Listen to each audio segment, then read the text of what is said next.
everybody. This is a case where if they can do this to me, they can do this to anyone. And these are bad people. These are, in many cases, I believe, sick people. When you look at our country, what's happening where millions and millions of people are flowing in from all parts of the world, not just South America, from Africa, from Asia, from the Middle East, and they're coming in from jails and prisons, and they're coming in from mental institutions and insane asylums. They're coming in from all over the world into our country. And we have a president and a group of fascists that don't want to do anything about it because they could right now, today, he could stop it. But he's not. They're destroying our country. Our country is in very bad shape. And they're very much against me saying these things. They want to raise your taxes by 4 times. They want to stop you from having cars with their ridiculous mandates that make it impossible for you to get a car or afford a car. But make it very possible for China to build all of our cars. It's a very serious problem that we have. We just went through one of many experiences where we had a conflicted judge, highly conflicted. There's never been a more conflicted judge. Now, I'm under a gag order, which nobody's ever been under. No presidential candidate's ever been under a gag order before.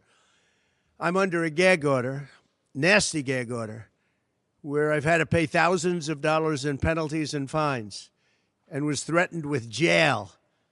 Think of it. I'm the leading candidate. I'm leading Biden by a lot, and I'm leading the Republicans to the point where that's over. So I'm the leading person for president, and I'm under a gag order by a man that can't put 2 sentences together, given by a court, and they are in total conjunction with the White House and the DOJ, just so you understand. This is all done by Biden and his people. Maybe his people more importantly. I don't know if Biden knows too much about it, because I don't know if he knows about anything. But he's nevertheless the president, so we have to use his name. And this is done by Washington, and nobody's ever seen anything like it. So we have a judge who's highly conflicted. You know what the confliction is. Nobody wants to write about it, and I'm not allowed to talk about it. If I do, he said, I get put in jail. So we'll play that game a little bit longer. We won't talk about it, but you're allowed to talk about it. I hope you do, because there's never been anybody so conflicted as this. As far as the trial itself, it was very unfair. We weren't allowed to use our election expert under any circumstances. You saw what happened to some of the witnesses that were on our side. They were literally crucified by this man who looks like an angel, but he's really a devil. He looks so nice and soft. People say, oh, he seems like such a nice man. No, unless you saw him in action. And you saw that with a certain witness that went through hell. And when we wanted to do things, he wouldn't let us do those things. But when the government wanted something, they got everything. They got everything they wanted. It was a rigged trial. We wanted a venue change where we could have a fair trial. We didn't get it. We wanted a judge change. We wanted a judge that wasn't conflicted. And obviously he didn't do that. Nobody's ever seen anything like it. We had a DA who was a failed DA. Crime is rampant in New York, violent crime. That's what he's really supposed to be looking at. Crime is rampant in New York. Yesterday in McDonald's, you had a man hitting him up with machetes, a machete. Whoever can imagine even a machete being wielded in a store, in a place where they're eating, and he's going rampant. And Bragg is down watching a trial on what they call crimes. They're falsifying business records. That sounds so bad. To me, it sounds very bad. You know, it's only a misdemeanor, but to me, it sounds so bad. When they say falsifying business, that's a bad thing for me. I've never had that before. I'm falsifying. You know what falsifying business records is? In the first degree. They say falsifying business records. Sounds so good, right? It means that legal expense I paid a lawyer, totally legal. I paid a lawyer a legal expense. And a bookkeeper, without any knowledge from me, correctly marked it down in the books. A very professional woman, highly respected, she testified, marked it down in the books as a legal expense. So a legal expense, paid a lawyer, is a legal expense in the books. It's not sheetrock, construction, or any other thing. It's a legal expense. Think of that. This is what the falsification of business records were. And I said, what else are you going to call it? What else are you going to call it? Now, I would have testified. I wanted to testify. The theory is you never testify, because as soon as you testify, anybody, if it were George Washington, don't testify, because they'll get you on something that you said slightly wrong, and then they sue you for perjury. But I didn't care about that. I wanted to. But the judge allowed them to go into everything that I was ever involved in, not this case, everything that I was ever involved in, which is a first. In other words, you could go into every single thing that I ever did. Was he a bad boy here? Was he a bad boy there? And my lawyer said, what do you need to go through? And all you wanted to do is testify simply on this case, because I would have loved to have testified. To this day, I would have liked to have testified. But you would have said something out of whack, like it was a beautiful sunny day and it was actually raining out. And I very much appreciate the big crowd of people outside. That's incredible what's happening. The level of support has been incredible. So the whole thing is legal expense was marked down as legal expense. Think of it. This is the crime that I committed, that I'm supposed to go to jail for 187 years for. When you have violent crime all over this city at levels that nobody's ever seen before, where you have businesses leaving, and businesses are leaving because of this, because heads of businesses say, man, we don't want to get involved with that. I could go through the books of any business person in this city, and I could find things that, in theory, I guess, let's indict him, let's destroy his life. But I'm out there, and I don't mind being out there, because I'm doing something for this country, and I'm doing something for our Constitution. It's very important, far beyond me. And this can't be allowed to happen to other presidents. It should never be allowed to happen in the future. But this is far beyond me. This is bigger than Trump. This is bigger than me. This is bigger than my presidency. And the people understand it, because I just see a poll just came out, the Daily Mail. That was the first one, came out, was done last night right after the verdict, where I'm up 6 points. 6 points from what we already were. We were leading fairly substantially. We're up 6 points in the Daily Mail poll. Now, maybe other polls come out and it says something differently, but a lot of people have predicted it, because the public understands, and they understand what's going on. This is a scam. There's a rigged trial.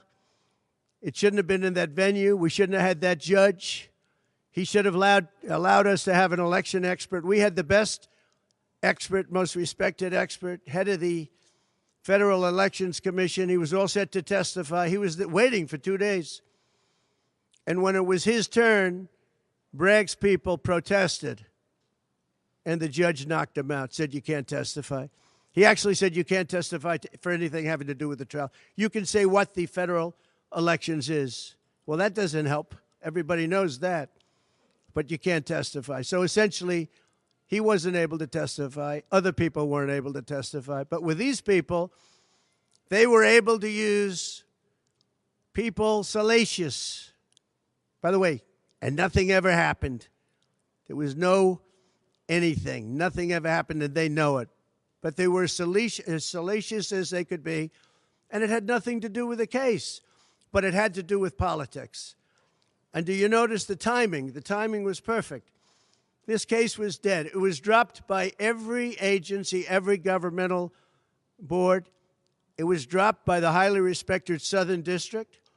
They said, no, there's no case here. It was dropped by federal election, and that's what it's about. This is about a federal election, not a state election. You're not even allowed to look at it. They took the state and the city, and they went into a federal election. They're not allowed. The people from federal election, Southern District, and Washington dropped the case. Everybody dropped the case. There was no case. Cy Vance dropped the case. And when Bragg came in, he said, this is the most ridiculous case I've ever seen. And who would have a certain person, again, gag order, who would have a certain person like this ever testify? He said, this is essentially one of the worst people I've ever seen ever to testify. He said, the craziest case I've ever seen, this is Bragg. Then when I announced I was running for president, a long time later, they decided to revive this case. And they got a judge, Judge Marchand, who was responsible for another case that was also brought.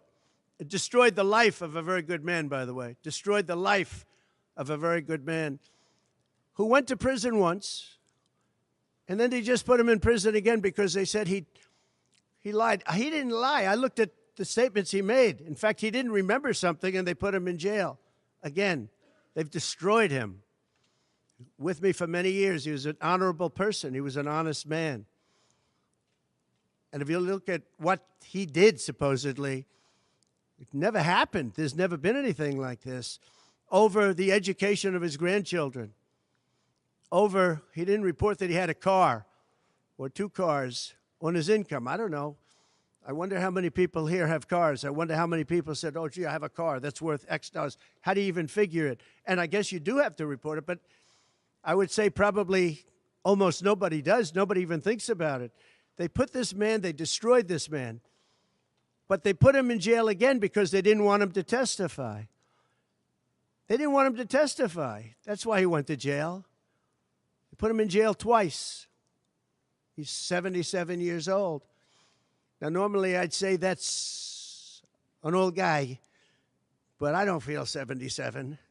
Nobody ever says that about me. I'd like them to say, gee, we have to have a little sorrow for this man, because they just don't say that about me, but maybe I'm better off that way. I think I'm probably better off that way. But they put him in jail twice.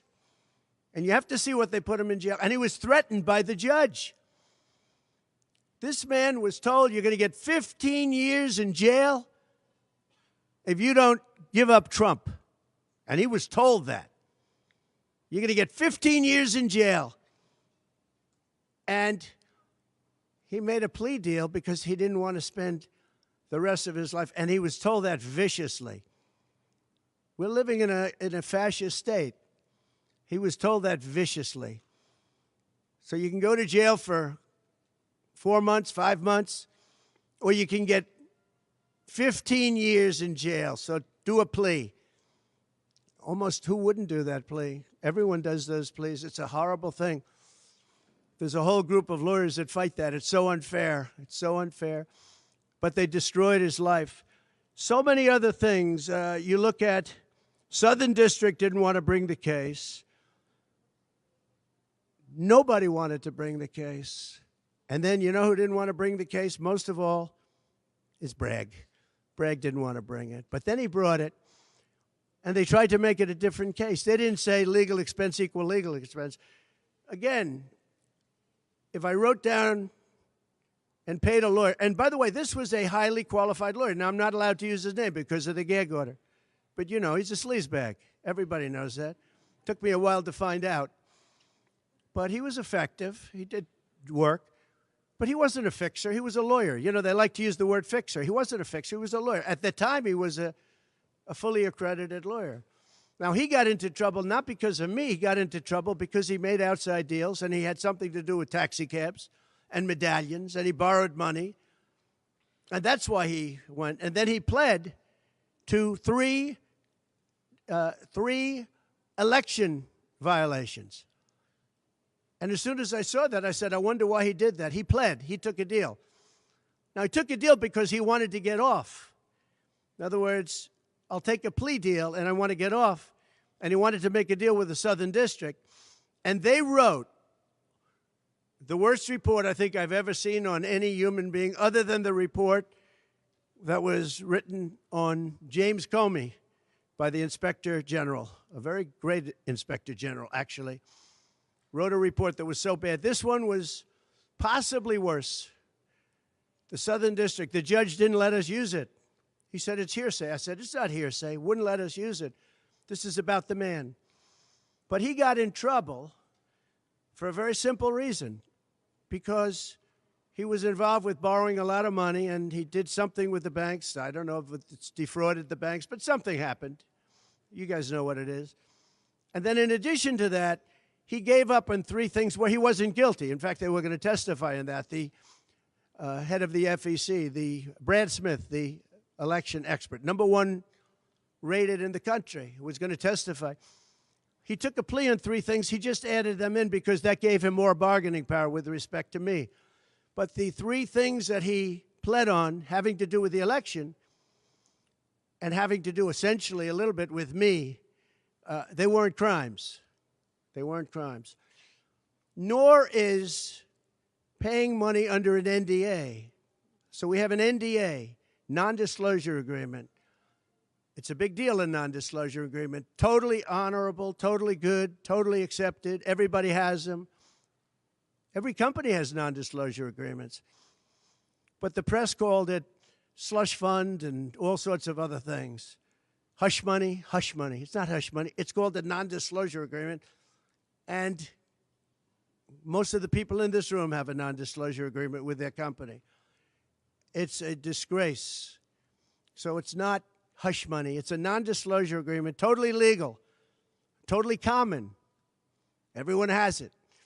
And what happened is he signed a non-disclosure agreement with this person, I guess other people, but it's totally honest. You're allowed to make the payment. You don't have to make it. You can make it any way you want. It's a non-disclosure agreement. And he signed that. And there was nothing wrong with signing it. And this should have been a non-case. And everybody said it was a non-case, including Bragg. Bragg said, until I ran for office. And then they saw the polls. I was leading the Republicans. I was leading the Democrats. I was leading everybody.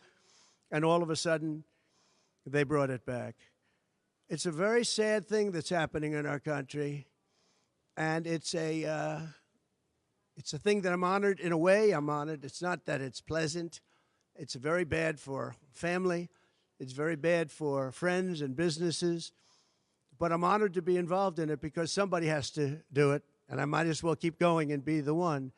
But I'm very honored to be involved because we're fighting for our Constitution. The money that was paid legally. There was nothing illegal. In fact, the lawyer in creating the NDA, because at that time he was a fully accredited lawyer. He wasn't a fixer. I never thought of him as a fixer. The media called him a fixer, or the prosecutors called him a fixer. He was a lawyer. And he was fairly good. Later on, I didn't like what he did. I didn't like, for instance, I didn't like that when I became president, he went around and made deals with companies. When I heard that, he was gone. He was gone. And he had payments coming to him, and a lot of this involved things that are very simple. There was nothing wrong. This was standard stuff, all standard stuff. Everything involved was standard. There was no crime here. In fact, I just watched a couple of the reports. You watched Jonathan Turley, Andy McCarthy, Greg Jarrett. You look at all of these people, Mark Levin, all very talented people, great people, many more. And they don't know me, essentially. They don't know me. They're legal scholars and experts. But I look at them. I watched Turley this morning saying, there's no crime here. Everybody says there's no crime here, except for this DA that's got the city out of control with crime. It's absolutely out of control. So we have an NDA that was signed. We have legal expenses. And here's the thing on legal expenses. You have 100 where they say, they do a charge. I just recorded this out. Falsification of business records in the first degree. It sounds so bad. I said, wow. And even my own lawyers, I get very upset with them because they don't say what it is. They say, well, falsification of legal records is only a felony. Well, that's a lot. It's only they say a misdemeanor. But they try and bring it up to a felony if there's 2 crimes. They have all these different things. The other thing is they miss the statute of limitations by a lot. because this was very old. They could have brought this 7 years ago instead of bringing it right in the middle of the election. So they missed the statute of limitations. They did everything. Now, let me give you the good news. The good news is, last night, we just got a report this morning, in the history of politics, I believe, maybe I'm wrong, somebody will find that I'm wrong, maybe, but I don't think so. They raised with small money donors, meaning like $21, $42, $53, $38, a record $39 million in about a 10-hour period. No, think of that. I like those people.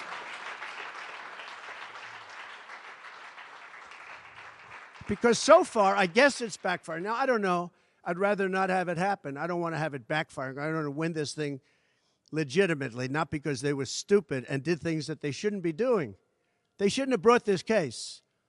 They were saying it this morning. This is a case that should not have been brought. I watched Andy McCarthy say this is a case that should not have been brought. And that was this morning.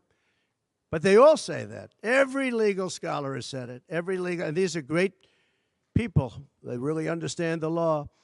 The other thing, a poll just came out. The first poll, I don't know, maybe others will be bad. But a poll just came out a little while ago. The Daily Mail. Does anybody read the Daily Mail? It's very good. They have a good poll. At least I like it today.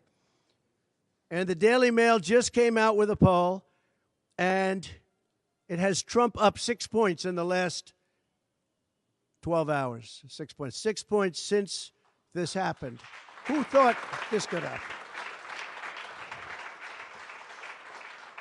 Because the people of our country know it's a hoax. They know it's a hoax. They get it. You know, they're really smart, and it's really something. So we're going to be appealing this scam.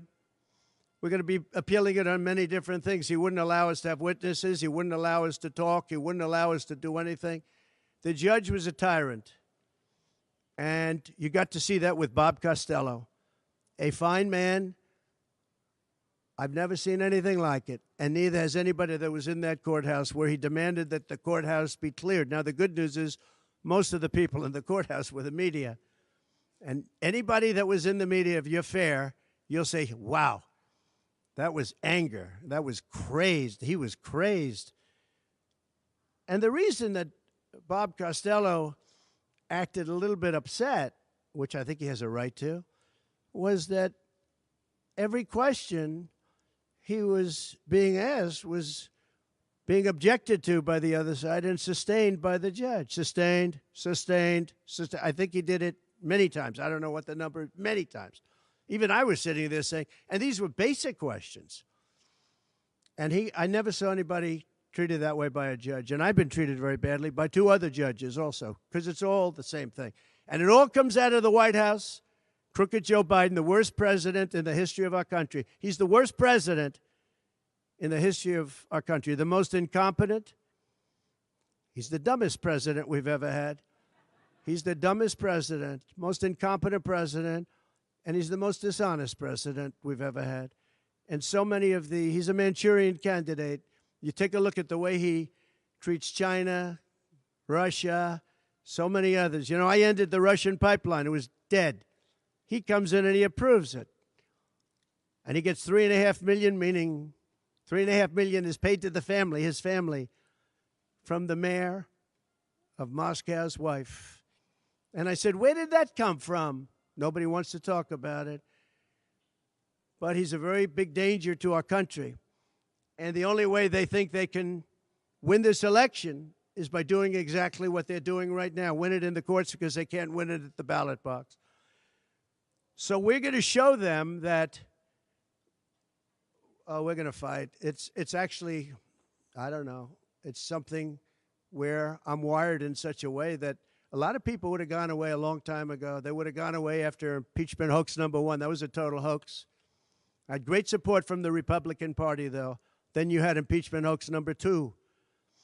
And then they formed the committee. How about they formed the committee of thugs, the J6 committee of thugs.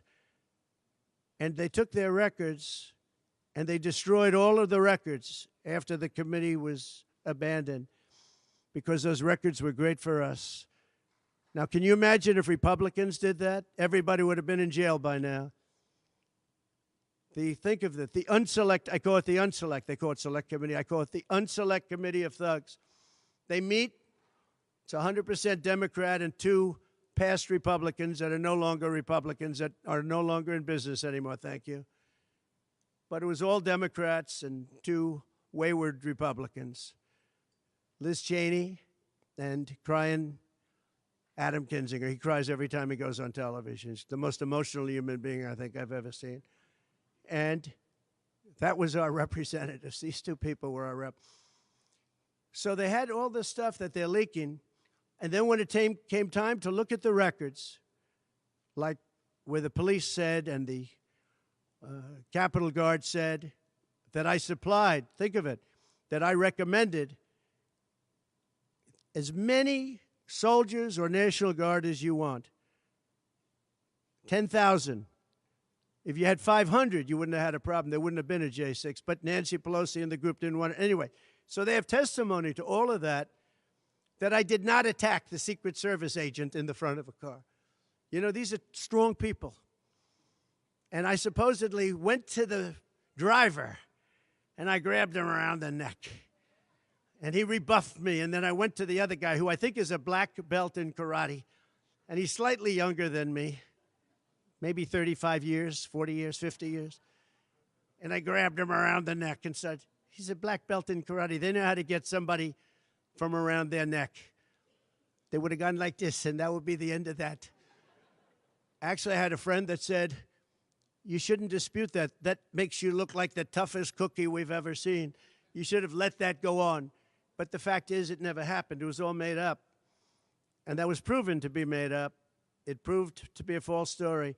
And they deleted and destroyed all of that information, every ounce of it. We're dealing with a corrupt government. We have a corrupt country. Our elections are corrupt. Our borders are open.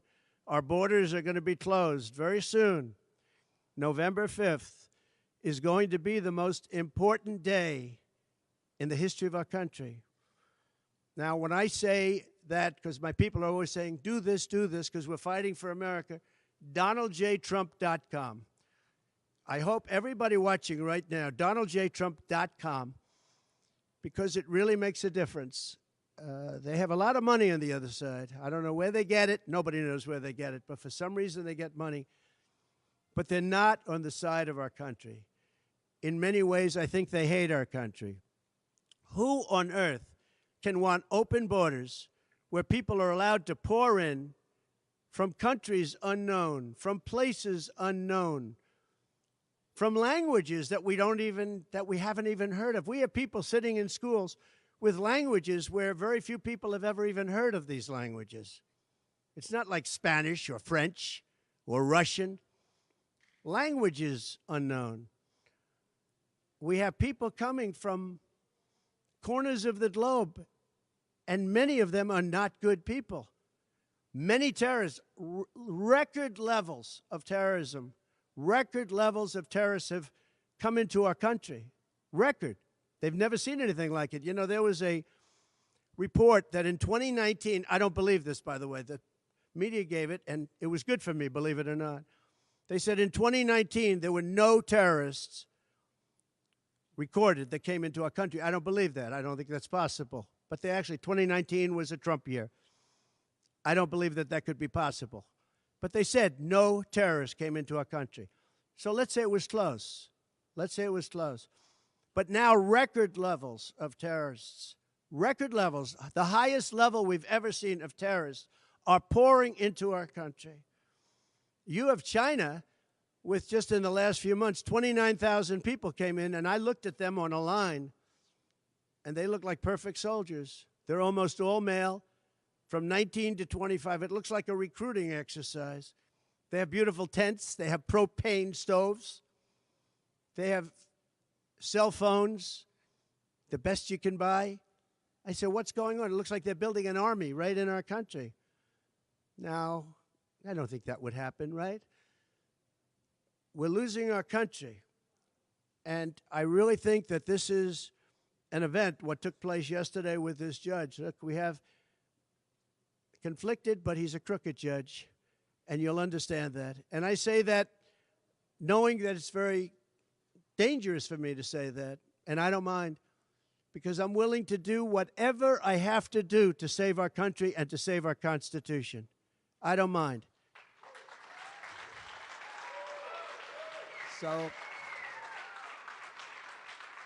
So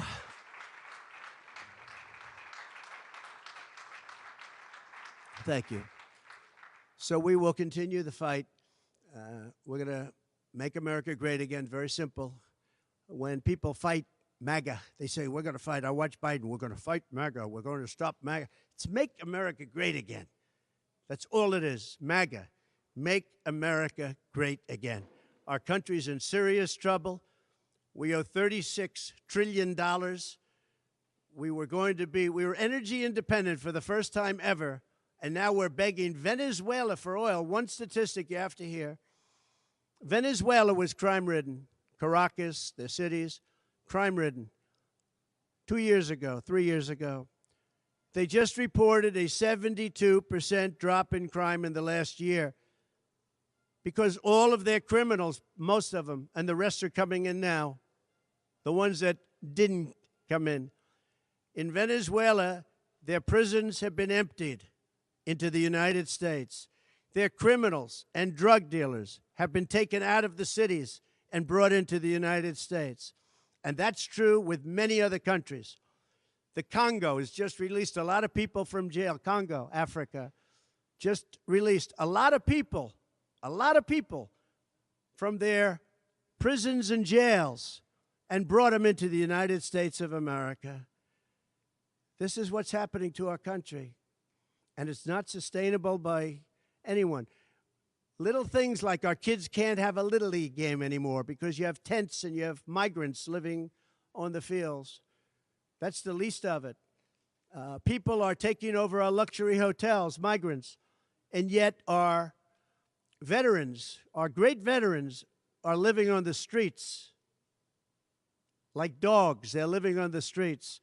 But migrants are living in luxury hotels in cities all over our country run by Democrats. So it's my honor to be doing this. It really is. It's a very unpleasant thing, to be honest. But it's a great, great honor. We're gonna do what I have to do. I'm going to do it. And the support has been, that's why I mentioned the number of $39 million. That's why I mentioned we're up 6 points. And we went up a lot over the last month because everybody saw it was a rigged deal. It was a rigged trial. But we're going to make America great again. We're going to make it better than ever before. November 5th, remember, November 5th is the most important day in the history of our country. Thank you very much, everybody.